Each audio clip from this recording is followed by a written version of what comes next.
Sac and Jack. He's Rob Sacre. I'm Jack Ferris. Christian on the ones and twos. Do you just want to just? Rob was telling us the biggest flex of a story of all time. Okay, yeah, let's do that. Let's start. Somehow, LeBron breaking a different Lakers record wound up with a third Laker name being dropped because Rob's like, oh, well, I was just casually friends with Kobe or whatever. I was just hanging out with him at his mansion or whatever. Yeah, you were saying, Rob? No, we played Minnesota and he passed Jordan for third, or what at the time third, and it was crazy because he just was like they gave him a ball, he waved, and then we went back right to playing. And like, yeah, that's the difference the real deal about that, two. right? That wasn't an act for the cameras. Like that was genuinely who he was, right? Yeah, it was like, all right, cool, thanks for the ball. It's a big accomplishment. I passed Jordan in scoring. All right, now let's play basketball again. I mean, way different than a whole speech and production. They had like movies above them. I guess I'm a hater. I don't know. I think I've expressed my opinion on LeBron on this podcast. Oh, did I freeze? No. Did I freeze there? Nope. Oh. Yeah, I think LeBron's an asshole. And you know what? How about that quote? Was it 2 days ago that he can't go into Target? And I'm supposed to feel bad for LeBron because he can't go to the movies. Yeah. He thinks it's unfair that he's such a celebrity yet. Like who even goes into Target anymore? It's all about the drive up pickup. That's not well. Oh, really? That's what Christian was saying right before he got on. Jack was like, everything with this guy is so staged. It's a show, just like Dick. And maybe that's based on. I think also that's based on him being in it his whole life. He doesn't know how else to do it. You mean he doesn't? He's never had a normal life since he was like 15. So maybe this is all he does know. I also don't feel sorry for him for not having a normal life because he's had an awesome life. No, I don't feel sorry for him. He's done everything you could ask a man to do for where he's like, that's what makes him great. Like he's accomplished everything that people really have put in front of him. But dude, I was just like, come on, all right, can we watch the game, please? You guys are down, by the way. So let's get this. Yeah, they suck, dude. They're tough to watch. They're really bad. Because Oklahoma City is far from a good team. And they came in on a night when you felt like the Lakers had to win just to stay alive in the playoff hunt. And like historically, it doesn't look great that LeBron, achieved the score, the top of the scoring list during a loss. Now it perfectly encapsulates his decision to go to LA is to pick the fame over the success, and they win their little bubble championship and whatever. But yeah. That he racks up his numbers, and just please don't look too close at it that I racked up those numbers while we failed to make the play-in. Yeah, it is what it is. Let's talk Zags. Whoa, real quick. Back to this LeBron sucking thing, like as a person. Did you see his interaction with his family, his kids and his wife? Specifically last night? No. So he's running around, he's dapping Jay-Z, all these celebrities courtside, he's like hugging, he's like fighting back tears, like all these like big time media people, he's hugging and having like what appears to be really heartfelt conversations for like as much of a heartfelt conversation for as you can have at Staples Center with a bunch of cameras on you. Then his family comes and he gives like a big group hug, they take a picture, and then he chats, and then he like moves on to like more celebrities. Like the family was the immediate nuclear family was an afterthought in what was. I didn't take that in. I just was like, let's play some basketball here at this point. Like I'm tired of like, I get it. This is it's incredible what he's done. That's incredible. But can I just say what a funny point it is when we're at a sports country where in the last like 5 years we have seen LeBron go from lovable, like everybody's on board with him, to we're all kind of just sick of him, and Tom Brady's gone from we're all kind of sick of him to like feel The for dude's the taking divorced nudies. dad in his The 40s guy's and- taking nudies. Like, yeah, dude. and so the fact that we've reached this weird point in sports fandom as a country where LeBron and Tom Brady have swapped spots as like the lovable, like relatable Foe yeah, and it's all friend and foe. it's all very weird. I've never liked Yeah. LeBron, just to be clear. Well, aren't you? He always rubs me the wrong way. Yeah. I also just not very impressed with his basketball game. He's very strong well, and very big. I can't get into that debate. We got to talk about a loss in an Let's talk about a overtime loss. All right, let's talk about a loss. Let's against talk a about a loss. midget. Let's talk about a loss. Now we can go either way here. We can. Do you guys want to start with the good things or the bad things? About Start with the Morocco? bad. Tell me into some the good things, Jack. All right. We took a top 20 team in two overtime in a hostile environment. That's great. I knew you couldn't keep your. I hate this team. I got to be honest with you. I know you do. I can hate tell. this team. The collapse, you could feel it in the building as it was happening. I was just hoping we could hold on for the final buzzer. We couldn't, because when it started slipping, it slipped fast, and you could feel the guys get deflated. You could feel the confidence building in St. Mary's. Like, oh, we can beat these guys. Look at this. We're beating these guys. Let's continue to beat these guys. It was the Zag show for. I'm trying to do math here. 20 minutes. Yeah, 35 minutes pretty much. This is the last 7 minutes of St. Mary's in the second last 7 minutes, second half. St. Mary's got their momentum and they never let it go. And we just and it was hard to stop that kid when he was rolling. down the gutter. Once he got rolling, it was impressive. He literally took over, and it reminded me a lot of Deladova. I hate to compare him, but it did a lot. Just the way he was sound. He was like, he didn't play out of control. Yeah. I know, it's true. He was very, very composed. An 18-year-old's little guy. Pretty much 1v5 against the Zags. In must-win possessions down the stretch, he would take the ball off the dribble and get a bucket. Or make the right read. Right. Yep. It was really impressive. Man, this team, I know you hate this team, Jack, but this team, based on parity in college basketball, I could see this team going either to the Final Four or not making the tournament at all. No, they're going to make the tournament. Let's not be silly. We've got some pretty cool wins. I mean, beating Alabama. We got wins. I'm just saying, like, I wouldn't be surprised if they lost first round either. It's a feast or famine year. Yes. A couple of bounces. And I mean, one way or the other. Yeah. 5 losses already. 5 losses, and we're in early February. We could easily have 7 losses. This feels like by the time we go into the tournament. Well, they need to figure it out on the sense of, if we lose one more, I believe we're in third. We're tied for third for the WCC. So we'd have to go. Hold on, I got to look that up. Yeah. BYU has 2 losses. I think we're tied with BYU right now for second. Which then, if that's the case, we might have to even play through our conference tournament. This feels like the first time you're going to have to actually go full tilt at the conference tournament. BYU has 5 losses.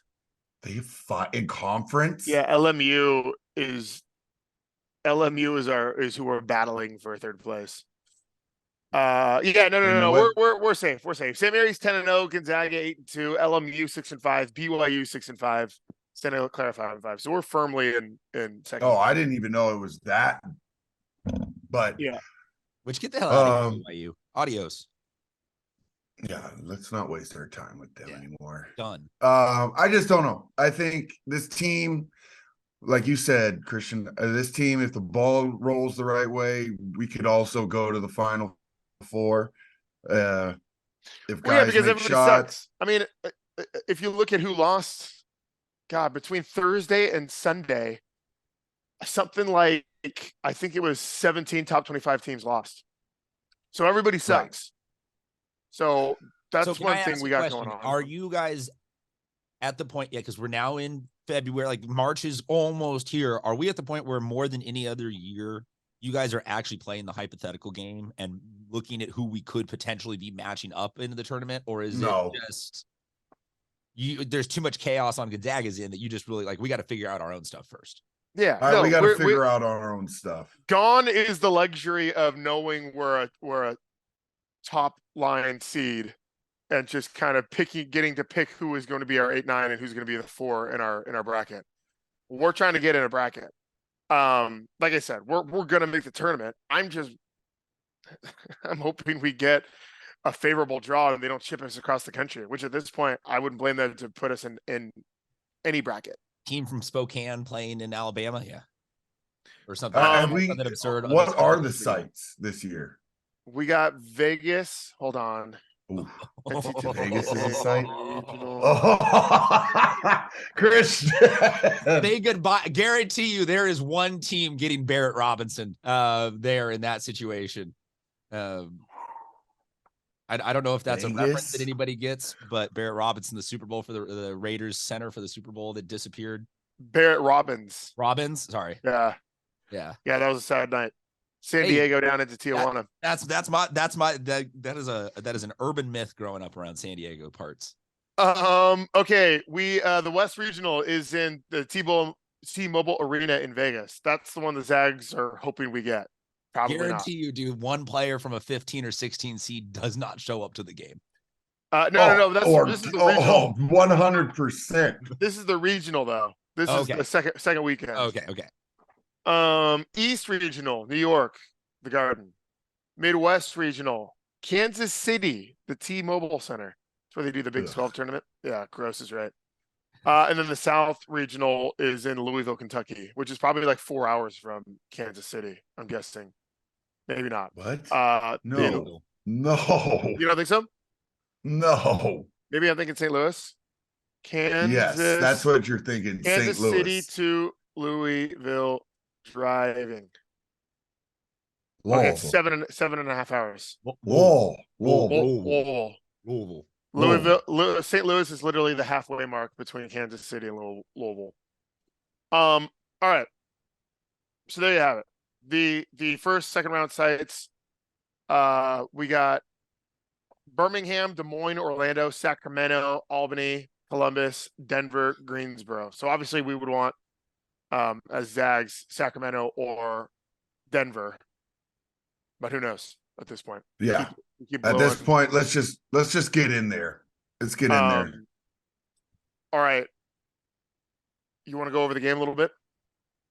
Yeah, I was ecstatic. Sure. I was ecstatic first half, and I had a feeling we were going to win because every time I feel like we're going to lose, the Zags win. So I kind of was doing a little reverse psychology with myself going into that game. Oh, by the way, the game day experience at Moraga is getting a lot better. It looks better. It's exactly what Alex Jensen said on the pod, Voice of the Gales. You got to go with there. First of all, their ticket distribution deal is still archaic. They got to work on that. They literally send you a text, and you know how these days, if you get a ticket text, you could just add it to your Apple Wallet, right? You couldn't add these to your Apple Wallet. It literally just took you to a website with a QR code. So you just had to keep a text, and so we got to work on that. You go in.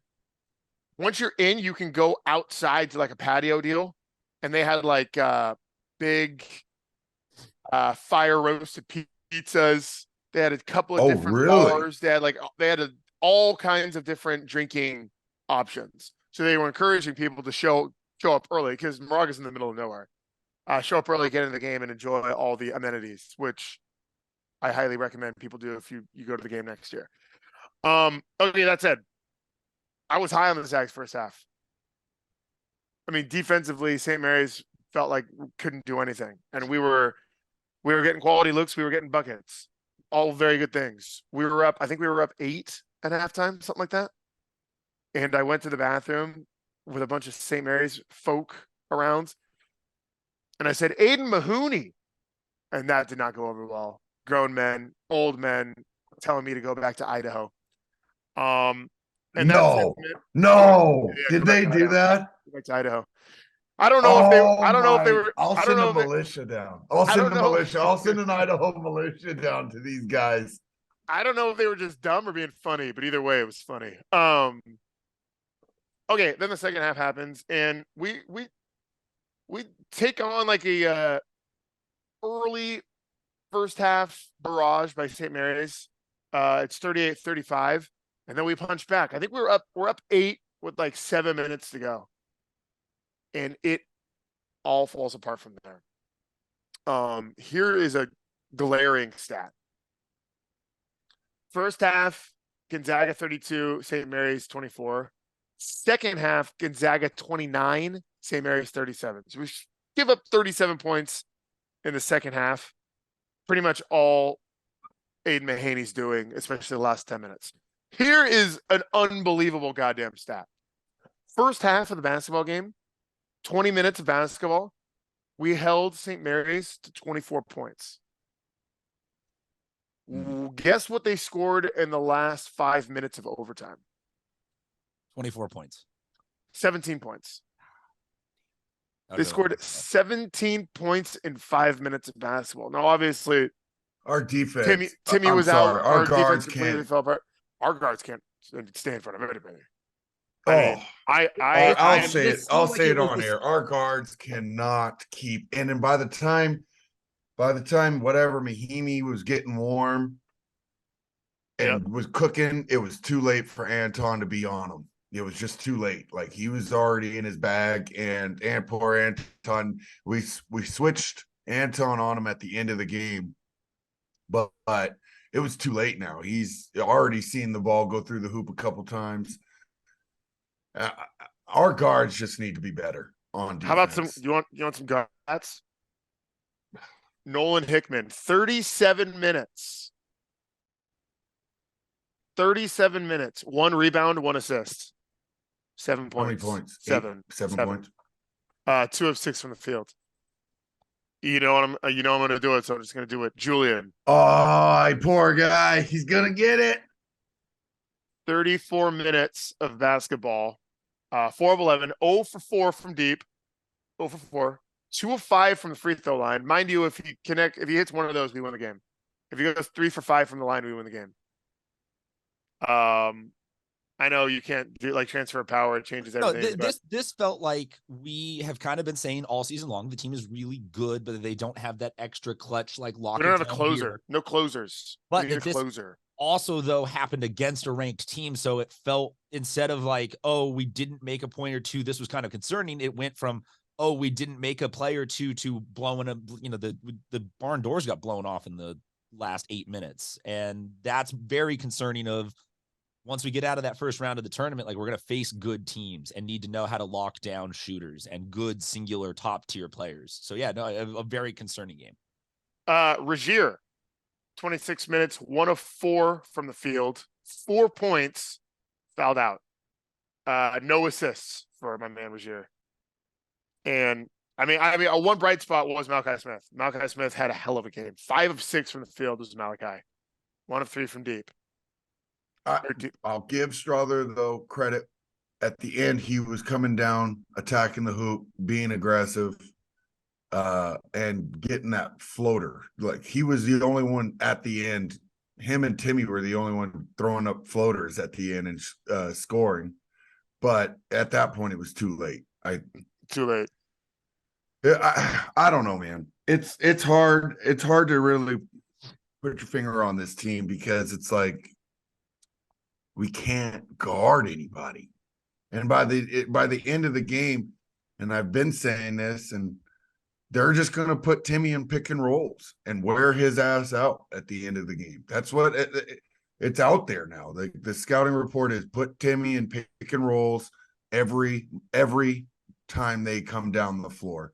And it's nothing against him, but they're just teams are going to make sure they work him so he's spent on the offensive end. So we had a big opportunity here to get a game in Moraga, be tied for first place in the WCC with St. Mary's. Now we're 2 full games back. And oh, by the way, check out the schedule coming up. San Francisco at home in Spokane. Any other year, I'd say blowout, but this is a San Francisco team that nearly beat us. on the hilltop. They damn near should have beat us that time down there, but we clawed out of that one. BYU, exactly the same story. So we have USF and BYU at home this weekend. And then we have to go to LA and play LMU, a team that beat us in Spokane.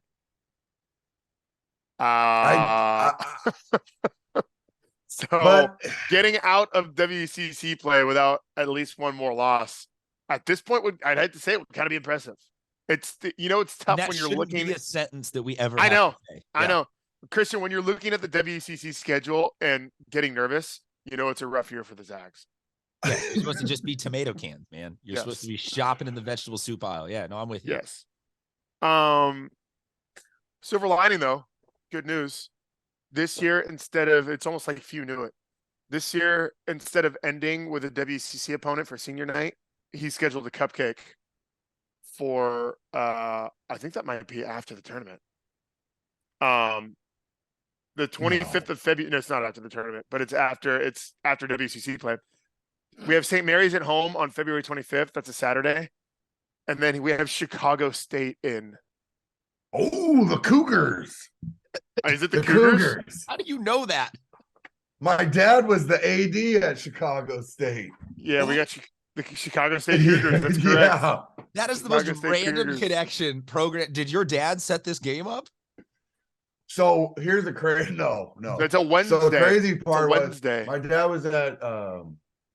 was at Chicago State when Derrick Rose was at Simeon, and they would rent out to Simeon the stadium, the arena for Derrick Rose during high school.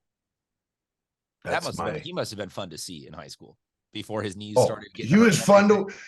He was on the. I think before his injury, top 10 college player. All of his injuries, he was on the projection of where LeBron is. I hate this. Like I know people think I'm crazy for saying. No, that, you're not. Like, no. His year at Memphis was insanity. He's one of the best college basketball players I've ever seen. College, his first 3 years in the NBA, he was living up to the hype. Hometown kid, like everything was in that same path of LeBron, and he just the injury bug got him. But yeah, no, Chicago State Cougars, they're green, isn't it? Yeah, they're green Cougars of Chicago State. Can I ask a question about this season? Is there any sense of like silver lining where we're going to say, all right, yeah, that one sucked, but it led to all of these younger guys having some growing pains and some experience? Like, is this going to end up paying? All these guys want to go to the league. These guys want to get out of here after this year. Reality needs to figure out, like, hey, the only way you're going to get out of here is by winning games, fellas. Okay, so does this struggle this year cumulatively lead to better years, or is this struggle I don't know to clear out and like get new players?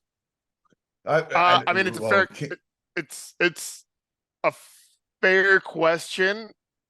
To be honest with you, it's something, and this is what Rob and I have talked about for the last couple of years. This is the game you play when you do this danger, and what a run we've had in terms of like bringing in excellent guys who leave after 1 and 2 years. Sometimes you get stuck in the mud. Bro, look at Calipari right here. I know. Yeah, Calipari's on the hot seat. Yes. I mean, and honestly, I brought this up before. Duke got bailed out COVID year because Duke was about to not make the tournament.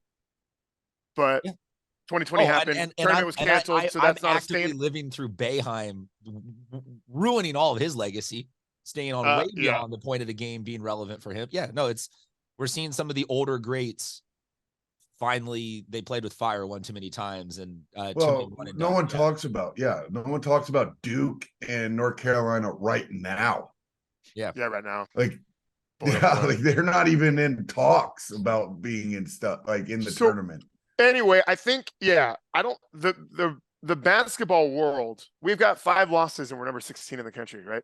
The basketball world is not pointing their finger at Gonzaga saying we stink, because everybody stinks. Mm-mm. So this is There's parity. If we keep our issues in house and get it somewhat resolved, we can make a run to the second weekend, no problem. We could also lose in the first round. So who knows? Yeah, it's gonna be again the next 2 months of basketball here. Say what you want to say. It's gonna be exciting. Hope you got your dry January like this week, because I feel like there's gonna be a lot of stress drinking for you in the next 35 days. we need to make a bet that's attainable.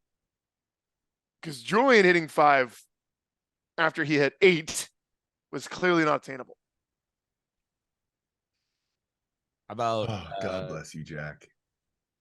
I don't know. We'll figure it out. We'll figure figure it out by next week's show. We'll figure out something that doesn't involve too much liability that we could get sued for if like you get an ear infection from a piercing or something like that. Who would and I would sue. Who would I sue? I don't know. I could just own Gonzaga Nation. Yeah, I don't know, man. I'm just trying to look out for you. I don't want to have you eating anything too spicy, piercing your body with anything. I'm trying to be a good producer. Yeah, I'm with Have you. an Idaho militia show up to your door. That is also something that I didn't know I needed to be concerned about, but now am concerned sounds about. Sounds like Idaho militia would have had my back for the first time in a long time. 100%. Yeah, but they feel like I'll they're not just give a necessarily. call to a certain group of people, and they'll be at your doorstep any day. That feels like, though, no offense, Rob, you probably have some pretty trigger happy friends that if they're showing up in that situation, I'm not necessarily. That's why I never fear going into that state. Rob Sacre, governor of Idaho. What a bummer. Oh, man. What's funny is I wasn't even that bummed after the game. And that's just like it was natural. Yeah, I was like, yeah. That's not good. Well, I love you guys. It's 8:00. I gotta get these kids on the bus. Let's get them to the bus. Out Jersey retirement week, everybody. All hail. Hard on 8. I thought they did that a long time ago. I thought they did that. I thought that was last week too, but no, it's this week. USF or BYU game. USF. So tomorrow, Thursday. Okay, great. Well, congrats to Dan. Yes. Yeah. Dude, those Raptors are high up there. It's scary. Yeah. I don't know. Did you see, real quick? I'll close it out with. Did you see the segment where he's been interviewed on the last game about his top 5 Zags and he left Adam Morrison out? Yeah, I saw the Twitter fallout. Beautiful. All right, Christian on the 1s and 2s. Rob Sacre. I'm Jack Ferris. Thanks for listening. Don't miss the bus, Rob. Give me one of those sweatshirts. Ah!